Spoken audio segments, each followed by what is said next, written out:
Nah, apabila nih Mas, anak tuh mendapatkan kekerasan nih di lingkungannya, apa sih yang bisa kita lakukan Mas sebagai warga yang dalam lingkungan itu tempat ada anak-anak tersebut? Tapi ini bicara tentang bagaimana memberikan rasa aman kepada anak-anak. Nah, sebagai orang yang mengetahui bahwa ada ancaman kepada anak-anak yang berpotensi terhadap keselamatan anak-anak ini, tentu itu ada tanggung jawab dari orang dewasa. Di dalam hukum nih Mas, itu kan ada satu delik yang disebut dengan delik tidak berbuat nih Mas. Ya, Nah, ini akan erat kaitannya karena terkadang ada pengabaian-pengabaian yang dilakukan oleh masyarakat tidak melaporkan ketika terjadi tindak pidana nih Mas.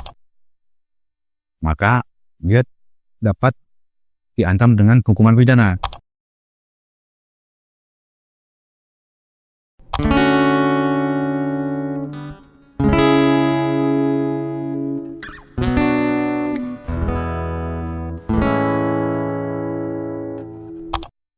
Nah, kan karena ini adalah ngomongin tentang anak. Nah, apabila nih Mas, anak tuh mendapatkan kekerasan nih di lingkungannya, apa sih yang bisa kita lakukan Mas sebagai warga yang dalam lingkungan itu tempat ada anak-anak tersebut? Oke, baik. Jadi begini, anak ini kan sedang dalam tumbuh kembangnya. Tentu dia harus dilindungi termasuk dilindungi oleh hukum. Artinya dia tidak boleh mendapatkan sesuatu yang tidak aman atau dalam kondisi yang tidak aman akan membahayakan baik jiwa maupun raganya. Nah, kalau kemudian anak-anak ini mendapatkan potensi ancaman atau bahkan sudah mengalami tindakan kekerasan atau tindakan yang membahayakan nyawanya, tentu harus dicegah. Nah, siapa yang mencegah? Tentu negara. Tetapi kan negara dalam hal ini aparat penegak hukum tentu tidak pasti tahu kan kalau itu terjadi di wilayah rumah nih. Karena kan itu lingkungan domestik ya. Ya, di wilayah domestik ini kan belum tentu mereka tahu kan kalau tidak ada laporan. Nah, kemudian tentu harus ada laporan, entah itu baik dari tetangga, saudara, teman kerabat kepada penegak hukum ini jika terjadi kekerasan kepada anak-anak. Gitu. Oke, menarik nih Mas. Nah, kalau kita ngomongin masalah melaporkan nih oleh tetangga ataupun lingkungan sekitar anak-anak gitu. Nah, apakah bisa sih Mas, dia tidak gimana? Karena kan untuk mengambil resiko melaporkan suatu adanya tindakan kekerasan terhadap anak itu kan juga berisiko terhadap orang yang si melapor ini nih Mas. Bisa. Soal resiko itu kan juga pasti semua hal itu beresiko ya. Tapi ini bicara tentang bagaimana memberikan rasa aman kepada anak-anak. Nah, sebagai orang yang mengetahui bahwa ada ancaman kepada anak-anak yang berpotensi terhadap keselamatan anak-anak ini, tentu itu ada tanggung jawab dari orang dewasa. Gitu. Orang dewasa harus bisa mengambil resiko ketika dia melihat ada anak-anak yang terancam jiwanya. Jadi tidak kemudian, wah ini beresiko nih, saya nggak mau lapor daripada nanti ikut-ikutan atau dianggap sebagai pengadu oleh si pelaku, walaupun itu rangkuman dari anak itu sendiri kan. Jadi memang harus diakui bahwa selama ini masyarakat itu enggan berurusan dengan hukum, dalam hari ini enggan berurusan dengan aparat penegak hukum ya, karena hal-hal yang tidak mengenakan terjadi di sana. Ini juga harus dievaluasi oleh penegak hukum gitu kan ke depannya, bahwa orang yang melaporkan, orang yang mengadukan suatu tindak pidana, ya dia harus mendapatkan perlakuan yang baik gitu kan, bukan kemudian perlakuan yang buruk, dan juga harus mendapatkan jaminan keselamatan, keamanan bagi si pelapor kan. Nah, karena tadi kan kita udah masuk nih melaporkan. Di dalam hukum nih Mas, itu kan ada satu delik yang disebut dengan delik tidak berbuat nih Mas. Ya, Nah, ini akan erat kaitannya karena terkadang ada pengabaian-pengabaian yang dilakukan oleh masyarakat tidak melaporkan ketika terjadi tindak pidana nih Mas. oke baik. Jadi delik tidak melaporkan ya. Oke. Jadi harus kita pahami dulu delik itu apa kan gitu. Iya, betul. Oke. Jadi delik ini kan ada berbagai macam Jenis pengertian sih ya. Pengertian soal delik ini banyak banget pengertian. Tapi kita pakai yang mudah saja bahwa delik itu perbuatan yang bisa dihukum, perbuatan yang boleh dihukum, atau lebih tepatnya, lebih enaknya itu perbuatan yang tidak boleh dilakukan atau dilarang oleh hukum dan dapat dipidana karena melanggar peraturan hukum pidana kan gitu. Jadi delik ini lebih ke hubungannya dengan pidana. Jadi tidak perdata atau tapi lebih ke pidana kan begitu. Jadi perbuatan yang bisa dipidana itu disebut dengan delik. delik. Dengan begitu. Yang bisa dihukum lah ya gitu. Nah, tadi kan kita juga sempat ngomong deliknya ini tidak berbuat nih. Ya. Nah, atau bisa kita sebutkan sebagai pengabaian kan. Nah, sebenarnya apa sih Mas delik itu? Kenapa delik itu ada? Delik pengabaian ini, delik tidak berbuat ini. Oke. Jadi delik itu banyak kan jenisnya. Ada delik itu tadi pengabaian, ada delik macam-macam lah ya intinya. Nah, kita bicara tentang delik pengabaian atau lebih tepatnya delik omisi kan begitu. Iya. Beberapa pihak menyebutnya delik omisi. Nah, ada omisi, ada komisi kan gitu. Iya. Delik komisi itu delik yang dimana perbuatan pidana itu adalah diakibatkan oleh suatu perbuatan, ya kan? Karena perbuatan yang dilarang oleh undang-undang atau hukum, kemudian dia melakukan perbuatan itu, maka dia melakukan delik omisi kan begitu, melanggar tindak pidana. Nah, kalau delik omisi atau delik yang tidak melakukan sesuatu ini kebalikannya. Ketika dia tidak melakukan sesuatu, padahal seharusnya dia melakukan sesuatu, maka dia dapat diancam dengan hukuman pidana. Gitu. Jadi delik omisi itu tadi atau delik tidak berbuat itu adalah delik di mana seseorang tidak melakukan sesuatu padahal seharusnya dia melakukan sesuatu dan bisa melakukan sesuatu, baik itu atas perintah dari Jabatan atau pejabat pemerintah. maupun oleh hukum atau oleh negara kan begitu.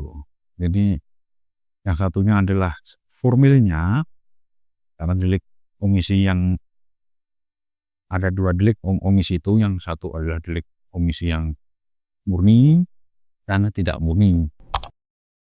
Buat teman-teman yang punya permasalahan hukum atau mungkin saudara atau warga atau kawan yang juga punya permasalahan hukum atau sedang bersengketa, bisa menghubungi kami di alamat email di sebelah kanan saya.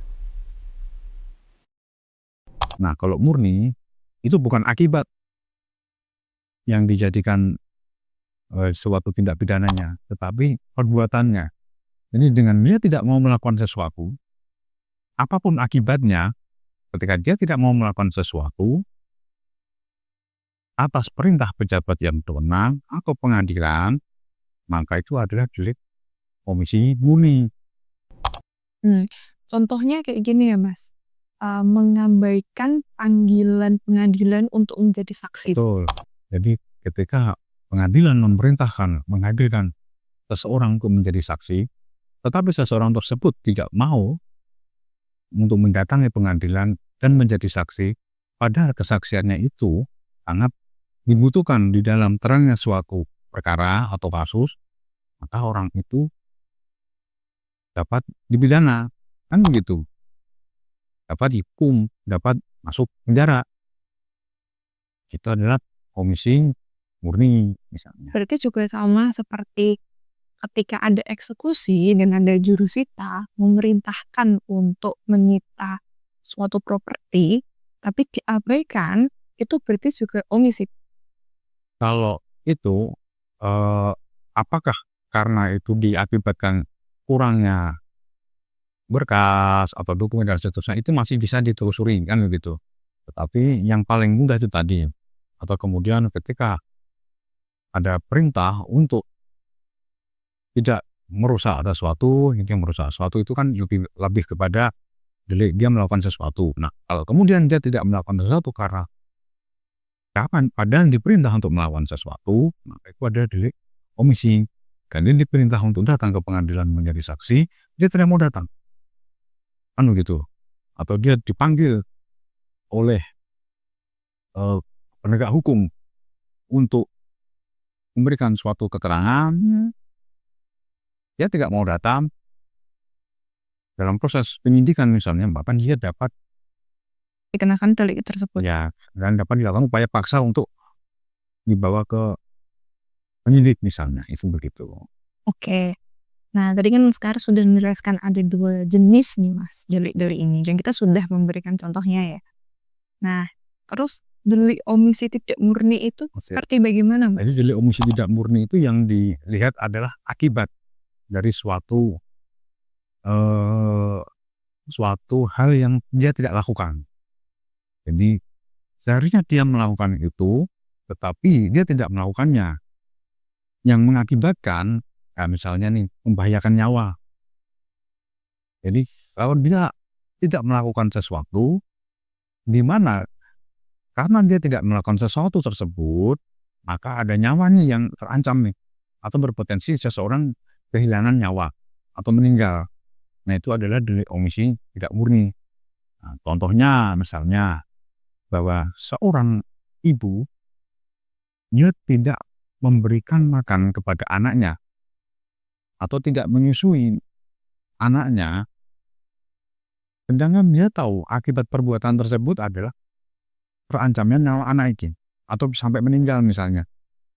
Nah, kalau kemudian ada kasus seorang ibu tidak memberikan makan kepada anaknya, di mana seharusnya dia memberi makan kepada anaknya sebagai tanggung jawab seorang ibu atau orang tua, dia tidak melakukannya bukan karena keadaan kemiskinan, bukan karena sesuatu hal yang dimana memang dia tidak mampu melakukannya, tapi dia mampu melakukannya, tapi memilih untuk tidak melakukan itu, memilih untuk tidak memberi makan anaknya, sehingga anak itu meninggal, misalnya, maka dia dapat diancam dengan pasal pembunuhan. Kan begitu? Ya. Pembunuhan karena dia tidak melakukan sesuatu.